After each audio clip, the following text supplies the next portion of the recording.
It's the podcast of members, by members, for members. UPMA Today starts now. Welcome to UPMA Today. I'm your host, Drew Martin. The first major national event of the year is the annual Membership Academy and Kickoff, which is typically held at the site of UPMA's upcoming national convention. This year's kickoff took place in Dallas, Texas, where UPMA will come together again for the national convention in August.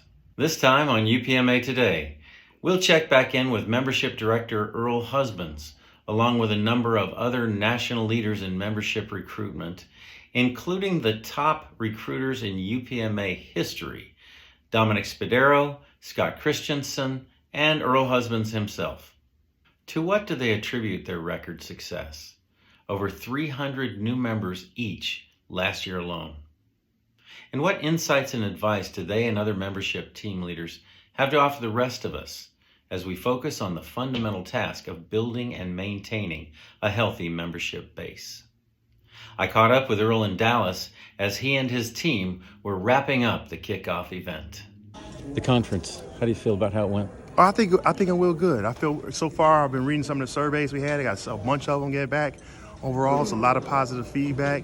The goal was really to make people hear a lot of different styles, a lot of different people, and feel really comfortable so they can go out there and put it to work. So I think overall it's a huge success. We had a big turnout to the Academy this year. We had a great turnout to all of the breakout sessions. All three of them were packed full, some standing room only. So really, I think it just went really well. We're really motivated this year. We had 3 people over 300. You were one of them. Amazing. Thank you. So how did that happen? Just honestly, man, Drew, taking a dedicated time, right? Each week. What I did was took some time. I made it. I had it definitely on Fridays, afternoons. I took some time. I was like, look, that's my recruitment time. Whether it's sending out letters, whether it's making phone calls, whether it's doing some visits, I just carved out some time that day, and I had a goal, and I would just sign people up. Sometimes I'll get on the roll and be rolling, but I really just made the dedicated time that no matter what, I'm gonna spend some time on this, focusing on membership, calling some people up, and that was really honestly the secret for it. I would say that it's not just about the number. It's about recruiting, engaging, and developing. It's about servant leadership. It's about building the bench. It's about sharing what you've learned. It's about someone gave me a chance, someone took me under their wing. How do I spread that positivity? How do I spread what UPMA is and does? How did it affect me in my career and my life? And how do I share that with everyone else? So that's what you had in mind as you went out there. It wasn't this lofty goal of 300 plus. It was just you ended up there. That goal changed every month. Yeah. I started off with, I want to sign up 52. One a week. Can I do one a week? I'm going to commit to one a week. I got to 52 really quick. I'm going to get to 100. I'm going to get to 150. Well, the all-time record's 189. Well, now I'm going to go for 200. Now I've got to keep in front of the guy behind me. And at some point, we hit 301. That became the goal. Unbelievable numbers. Never happened before. Record performance. How's that happen? Well, I guess the real thing is when you believe in an organization, it's easy to sell it. I believe in UPMA. I know how it's helped me. I know how it's helped so many other people. And I know how dedicated it is and committed to ensuring that its members have a good quality of work life and a quality home life too. So it's easy to sell that. Anytime you're successful at anything in UPMA, it's because you planned it and you made time for it. And that's what they did on a consistent basis throughout the year. To have 3 people in our organization that have recruited over 300 members in one calendar year is beyond my expectations. I personally set a goal for myself to get 200 last year. I got that, and I wasn't even in the game.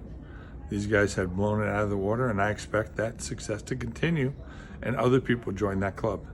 It's pretty impressive. I think it's a commitment. They're all committed to making sure the organization grows, and they prioritize it in their life, and make sure they make time for it. In a nutshell, what's the key advice that you give somebody who wants to be a contributor to this effort? You have to start somewhere, whether that's in your local office, or reaching out to your chapter executive board and asking for some help. But number one, networking. But you have to start somewhere. Go to a local office, call somebody, start talking about UPMA. You can even try to recruit someone who's already a member just to see what they say and what their questions are. You can do the mock role plays, but just go to a 3-digit meeting because once you have the information, it's your obligation to spread it around, and that's probably just start. Because once you get 11187 in, it becomes pretty addicting because I mean the product we're selling is the premier product. Be genuine. When you talk to people, talk from the heart. Don't try and tell them things that you don't believe in because it doesn't work. They can see right through that. Tell them what it really means to you as being a member and how the membership will help them become a better member and their career will be enhanced.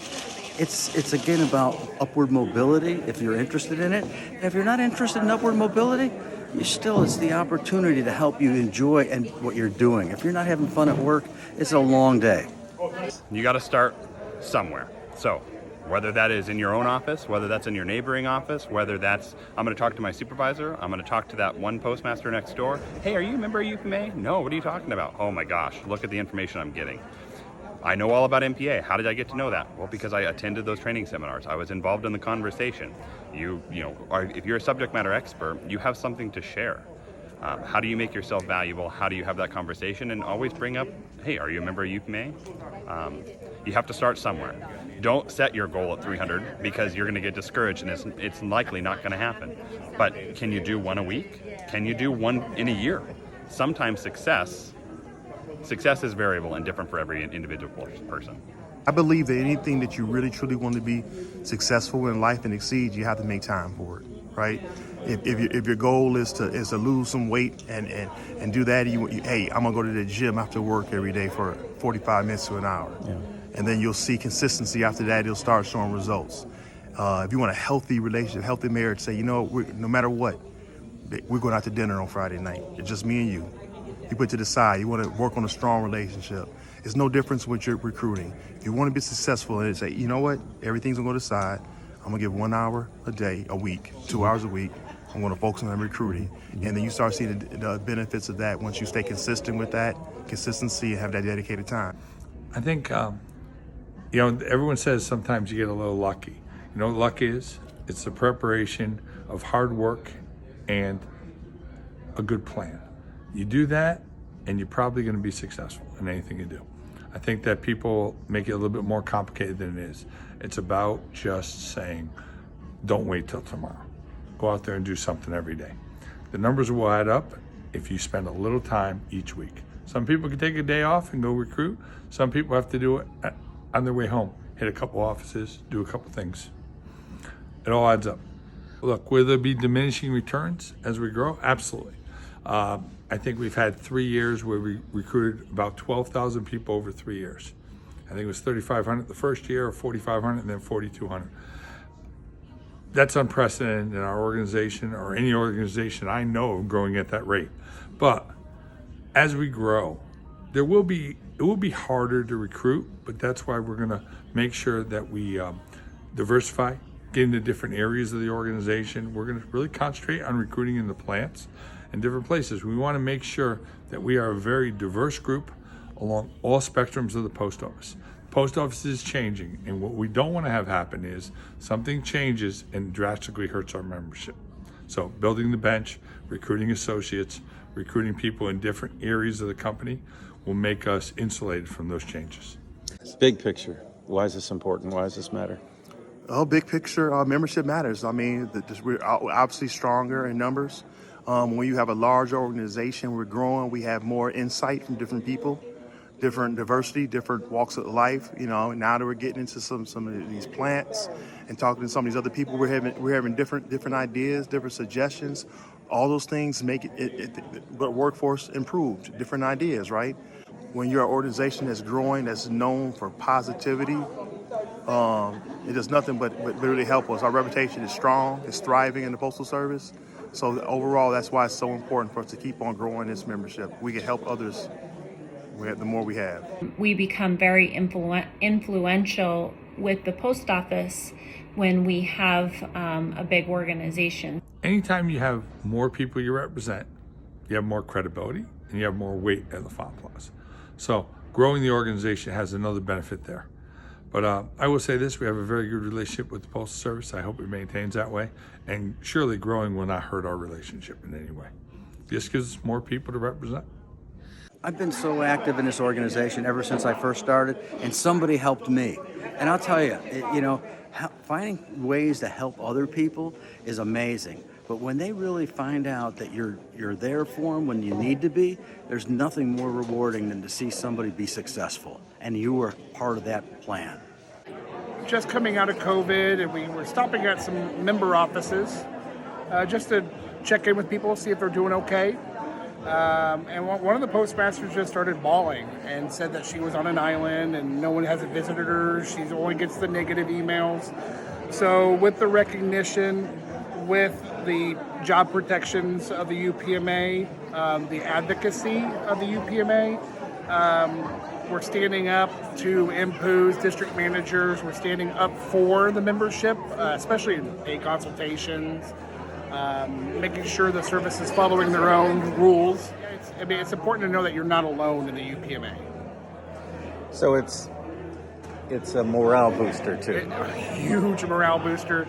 I was one of the ones that was pretty disenfranchised with our work conditions. Joined the UPMA, and I got my spark back. I enjoy serving. I enjoy working at the Postal Service. Again, information's power. Information is so powerful, and being able to articulate, why this is the right thing to do, fighting for compliment, but helping other offices also helps you. I get the feeling that you personally get a real charge out of the networking part. Absolutely. So, and networking's like such a buzzword that you get the eye rolls or there's a networking. I was that guy until I started networking, and it'll change your life. We had a district manager who always said, "It's not what you know, it's who you know," and all that, and playing on the words. But now it's what you know and who knows you. The networking itself, walking, especially being senior leadership now in the Postal Service, is hey, have you met Drew? And Drew's amazing. Drew comes to work. Drew's motivated. He's got an IT degree. Can we get him hooked up on a detail? And just watching people's careers take off, I've seen it now probably 30, 40 times just through my own sphere of influence. So it's a real joy. Seeing the right person get the right jobs, nothing better than that. The organization is all about helping people, training, representing them, doing that. And let's be honest, it's also a business. It's important that we have members, because then we have dues coming in and we can afford to do the services we need to give our members. Recruiting and growing is the only way we survive. Costs are going up. We need to grow accordingly to help offset those costs. So we have an aggressive plan this year. I think you're going to see over the next 3 years even more success. I think we have the right people in the place at the national office, in the positions at the chapters, in the membership team, that we can have a very successful year. Membership, for one, other than the lifeblood of any organization, gives UPMA the ability to have sway with Postal Service headquarters on pay and benefits and working conditions. The more members that we can count, the louder our collective voice, and the ability to not be disregarded by the service. If we want to impact change at a national level, we have to have a strong collective voice. If we want to impact change at an office level, individually, how do I create a culture of engagement, a productive workforce? How do I do right by my employees, my peers, and the service in general, in the American public? You start by having a foundation of dignity and respect. You have a foundation of knowledgeable mentorship. You have a career trajectory that is supportive and encouraging and developmental in nature. That's why we do it. We do it to build the bench. We do it to correct the wrongs of the past, to create a more engaging workplace from the inside out. We can change the culture one person at a time, one office at a time, one district at a time, and improve it for everyone. And you think we're doing that now, don't you? I'm a true believer. I do very much believe that when you have the right people in the right place that are casting a vision that affects more than just themselves, just their office, you can create real change. So there you have it. Recruiting new members is an ongoing pursuit that concerns everyone and should involve everyone. Coming soon on UPMA Today, the annual Legislative Summit brings hundreds of UPMA members to Capitol Hill, where we visit Congress personally and let them know what we want from our lawmakers. Just this year, our hard work paid off in a major way with the passage of the Social Security Fairness Act, legislation we've been pushing for decades. This year's summit will have new goals and new challenges, and UPMA Today will be there. Also coming soon, who's manning the shop? We'll get to know UPMA's new leadership team, including the new headquarters staff. That's all for this episode. Thanks for watching. On behalf of UPMA's entire communications team, I'm Drew Martin, and this has been UPMA Today. UPMA Today is produced by the members of the United Postmasters and Managers of America. Check out episodes on YouTube, Apple Podcasts, and Spotify. For more information or to join UPMA, go to www.unitedpma.org.